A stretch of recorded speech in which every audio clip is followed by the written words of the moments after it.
Hai kawan semuanya, ketemu lagi di channel cerita film kita. Kali ini, channel cerita film kita akan menceritakan film pertarungan sang ninja yang berjudul Shadow of Tear. Film ini dirilis pada tahun 2013, di mana dalam cerita film ini mengangkat kisah balas dendam seorang ninja atas kematian istrinya. Baiklah, tak menunggu lama, ayo kita menuju alur film ninja ini. Namun sebelum itu, saya ucapkan terima kasih kepada kalian semua yang telah mensubscribe, mendukung, menyukai channel ini.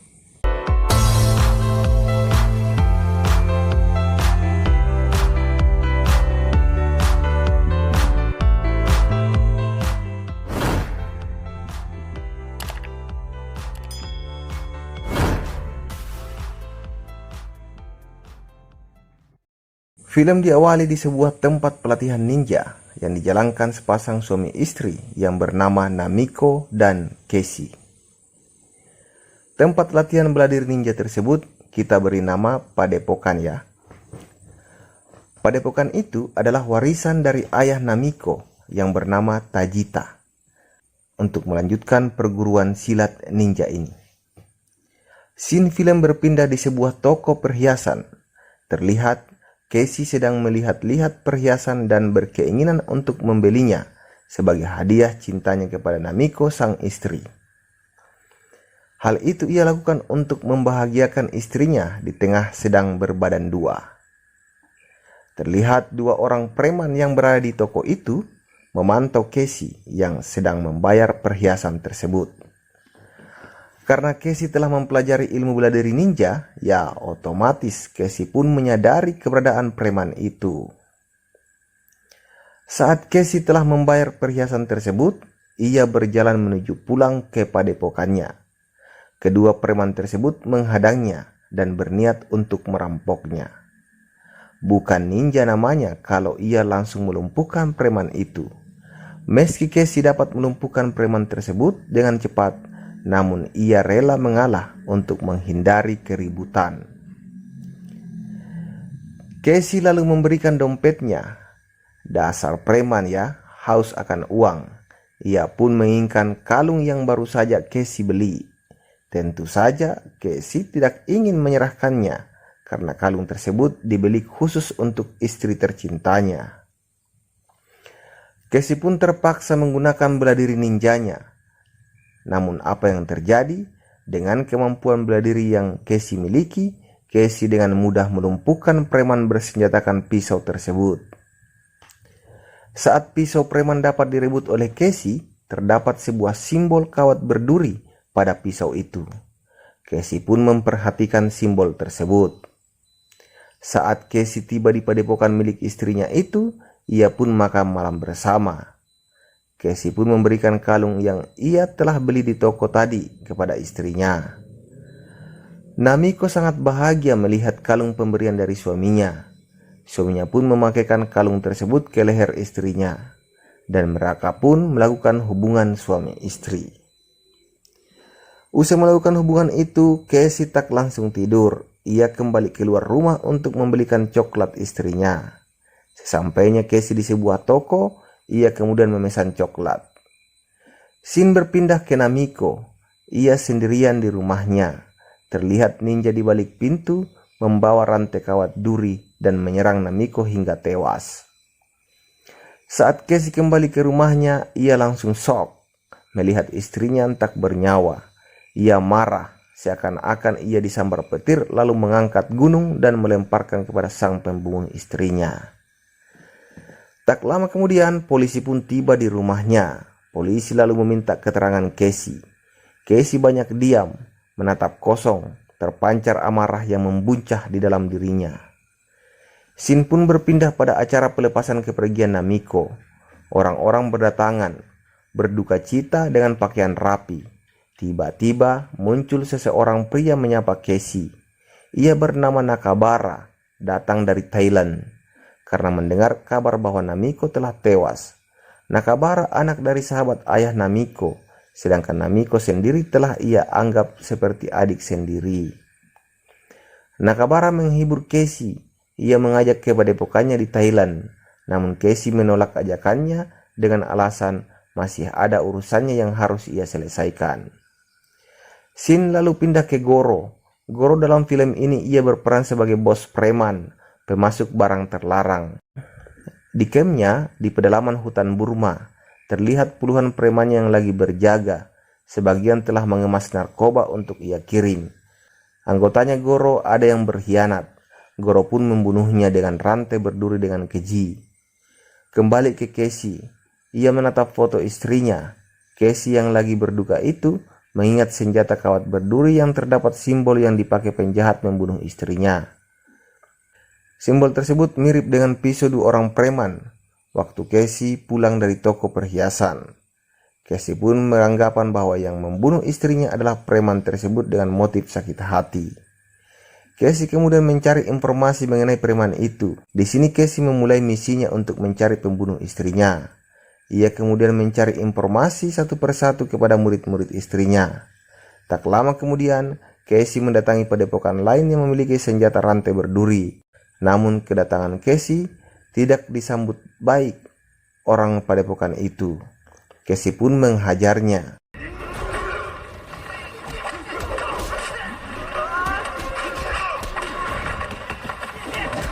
Usai menghajar perguruan silat itu, ia pun memberitahukan informasi terhadap preman yang Casey cari.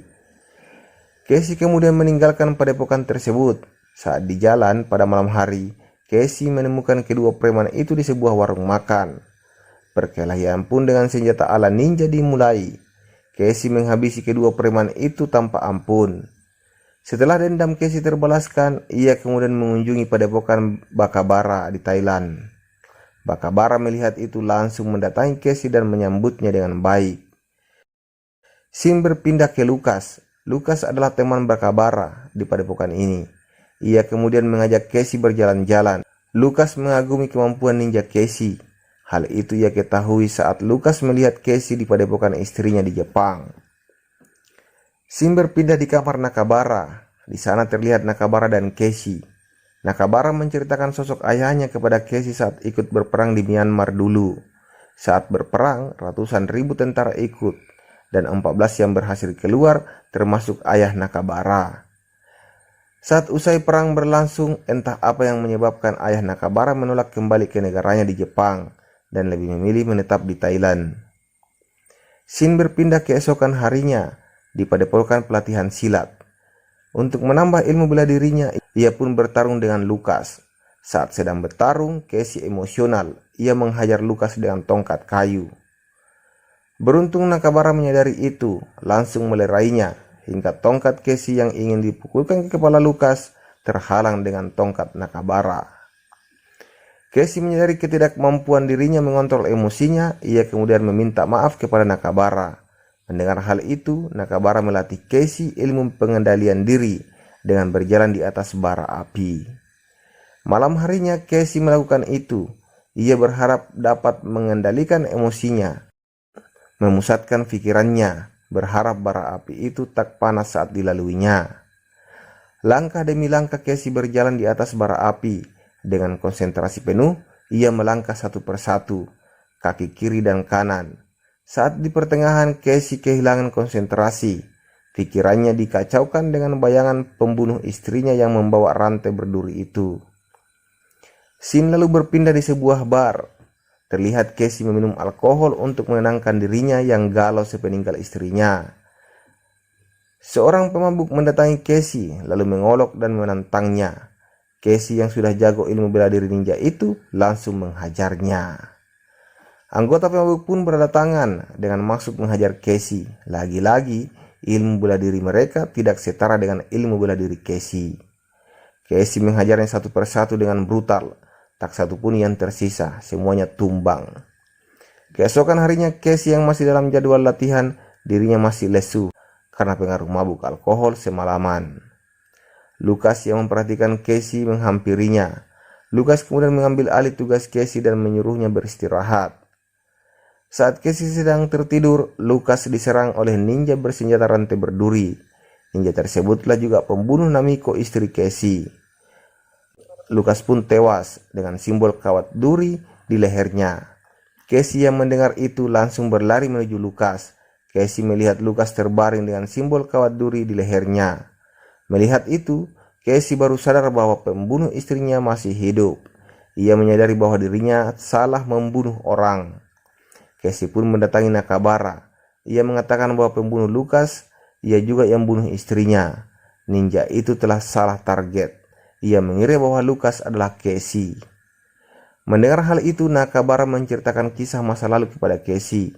Ayah mertua Casey bernama Nakida, ayah Nakabara bernama Senshi, dan seorang lagi bernama Isamel. Mereka bertiga adalah murid terbaik generasi padepokan ninja. Saat ayah Nakabaru meninggal, Isamel menantang Nakida bertarung demi menguasai padepokan ninja itu. Perkelahian hebat pun tak terhindarkan. Karena kemampuan bela diri ninja Nakida yang kuat, Isamel pun tewas. Kemudian Goro, adik Isamel, mendengar bahwa Isamel tewas di tangan Nakida. Goro pun datang menuntut balas. Goro adalah bos kriminal yang berbahaya di Burma. Ia tumbuh menjadi kriminal hebat. Dari peristiwa dendam masa lalu itu, Nakabara meyakini bahwa pembunuh istri Casey dan Lukas adalah Goro. Nakabara kemudian mengutus Casey untuk kembali ke Jepang demi keselamatannya. Namun Casey menantang balik Nakabara untuk menolak meninggalkan tempatnya. Ia berpikir bahwa kalau ia meninggalkan tempat tersebut, dirinya selayaknya seorang pengecut. Pada malam hari, di taman padepokan itu terlihat Nakabara sedang latihan. Casey pun mendatanginya dan mengatakan bahwa ia ingin membalaskan dendamnya kepada Goro atas kematian istrinya dan Lukas di Myanmar. Mendengar hal itu, Nakabara tak punya daya mendengar kegigihan Casey niat balas dendamnya. Nakabara lalu memberikan peta peninggalan ayahnya kepada Casey, di mana peta tersebut adalah peta peninggalan ayah Nakabara saat berperang di hutan dulu. Di peta itu pula petunjuk persenjataan ninja milik ayah Nakabara menguburkannya di dalam hutan. Selain itu, Nakabara juga meyakini bahwa markas Goro juga berada di hutan dengan lokasi yang sama. Singkat cerita, Casey memahami semuanya informasi dari Nakabara. Ia kemudian beranjak ke Burma dengan pesawat. Setibanya di Burma, ia menyewa penginapan untuk merancang strategi balas dendamnya. Satu persatu persenjataan ia rapikan untuk digunakan menyerang musuhnya. Pada malam hari, Casey mengunjungi salah satu bar yang ada di kota Burma dengan bantuan supir taksi. Di bar itu, Casey mencari tahu informasi pengedar narkoba di Burma, menanyainya keberadaan Goro. Pengedar itu pun menawari Casey untuk memakai barang terlarang itu. Karena Casey tak mau dicurigai, ia pun terpaksa menghisapnya. Karena Casey tak pernah memakai barang terlarang itu, ia pun batuk-batuk. Pengedar tersebut mencurigai Casey bahwa ia adalah petugas kepolisian. Apalagi Casey bertanya tentang Goro. Pengedar dan para anggotanya itu menyerang Casey. Meski Casey agak pusing karena pengaruh barang terlarang, ia tetap mampu menghajar satu persatu pengedar tersebut. Usai menghajar pengedar itu, Casey kemudian menanyakan kepada pengedar itu keberadaan Goro. Pengedar itu pun kemudian bilang bahwa semua orang mengenal Goro, namun tak satu pun mengetahui keberadaannya. Casey beranjak ke penginapannya. Saat ia masuk kamarnya, tiba-tiba segerombolan polisi menyerangnya. Casey pun dengan keadaan terpaksa menghajar satu persatu petugas tersebut. Satu persatu polisi berjatuhan. Karena mereka berjumlah banyak, Casey pun kewalahan menghadapinya dan ia tertangkap. Casey kemudian dibawa oleh polisi dengan kendaraan polisi tersebut. Terlihat supir taksi langganan Casey memerhatikan Casey dibawa oleh polisi. Casey kemudian dibawa ke markas tentara dan diperhadapkan kepada Jenderal Siu. Jenderal Siu menanyakan kepada Casey, ada perlu apa mencari Goro? Casey mengaku bahwa ia adalah turis, namun Jenderal Siu tak percaya. Ia bahkan menuduh bahwa Casey adalah mata-mata Amerika. Casey selalu dipaksa oleh Jenderal Siu untuk mengakui, hingga Casey disiksa dan pingsan karena kesakitan. Saat Casey sadarkan diri, ia kemudian mencari akal agar dapat kabur dari penjara. Ia kemudian memanggil penjaga penjara itu. Saat penjaga tersebut menghampirinya, Casey pun menghajarnya dan mengambil pakaiannya. Casey kemudian keluar dari penjara dengan berseragam tentara. Terlihat para penjaga yang lain sedang asik menonton adu ayam jago. Melihat hal itu, Casey kemudian masuk ke ruangan Jenderal Shun. Casey lalu menghajar Jenderal Shun dan memaksa mengatakan lokasi Goro berada. Usai Jenderal Shun memberitahukannya, Casey pun membunuh Jenderal Shun. Casey beranjak keluar dari penjara. Terlihat supir taksi sedang berbicara dengan penjaga. Casey pun langsung menuju taksi untuk kabur dari penjara. Sang supir mengantarkan Casey ke hutan. Sesampainya di hutan, Casey berpisah dengan supir taksi. Ia kemudian menyewa perahu kecil untuk menuju tujuannya. Berbekal peta milik ayah Nakabara, Casey menyusuri hutan. Casey kelelahan. Ia kemudian beristirahat. Tak lama kemudian gerombolan pasukan menghampiri Casey. Menyadari hal itu, Casey menyerang mereka satu persatu hingga tewas. Casey kemudian melanjutkan perjalanannya. Saat di jalan, Casey melihat simbol ayah Nakabaru, menandakan persenjataan ninja termasuk pedang samurainya terkubur di tiang itu. Casey pun kemudian menggalinya dan mengambil peralatan ninja itu. Pada malam hari, Casey berlatih menguji kehebatan samurai milik ayah Nakabaru. Terlihat seekor ular kobra ingin menyerang Casey. Casey pun dengan sigap menebas ular kobra itu. Shin lalu berpindah di markas Goro. Terlihat Goro yang sedang mencatur bersama tangan kanannya bernama Suki. Di luar markas, Casey datang memakai ninja milik ayah Nakabara. Ia melumpuhkan penjaga markas dengan senjata ninja yang ia miliki. Satu persatu penjaga anak buah Goro dibunuh oleh Casey, sementara anak buah lainnya bermain judi di gudang. Melihat itu, Casey kemudian meledakkan gudang tersebut yang menewaskan puluhan anak buah Goro. Ledakan yang cukup besar itu terdengar oleh Goro dan Suki. Mereka pun berdua keluar mengeceknya. Suki yang melihat seseorang memakai ninja menghampirinya dan terjadi pertarungan hebat. Suki yang memiliki ilmu bela diri yang cukup hebat itu membuat Casey kewalahan menghadapinya. Casey pun kemudian mengontrol dirinya menyerang Suki dengan tenang, yang membuat Suki kalah dan tewas di tangan Casey.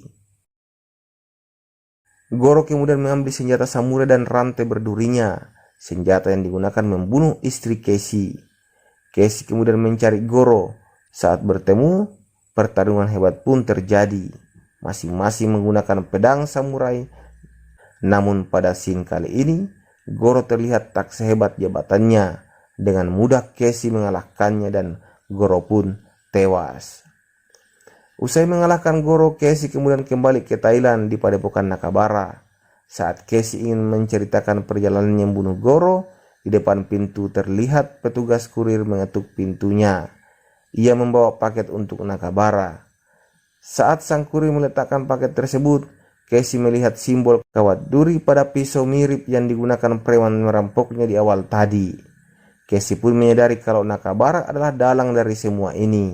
Nakabara yang dengan sengaja membayar preman itu merampoknya. Setelah itu membunuh Namiko dan juga Lucas. Dan benar saja, Nakabara mengakui itu. Ia sengaja melakukan semua untuk memancing amarah Casey demi menyingkirkan Goro. Hal itu ia lakukan karena hanya Casey lah yang mampu membunuh Goro. Mendengar pengakuan Nakabara, Casey emosi dan pertarungan mereka berdua pun dimulai. Pertarungan bela diri ninja yang sama, masing-masing memiliki jurus hebat dikeluarkan. Tak lama kemudian pertarungan itu dilanjutkan dengan menggunakan pedang samurai.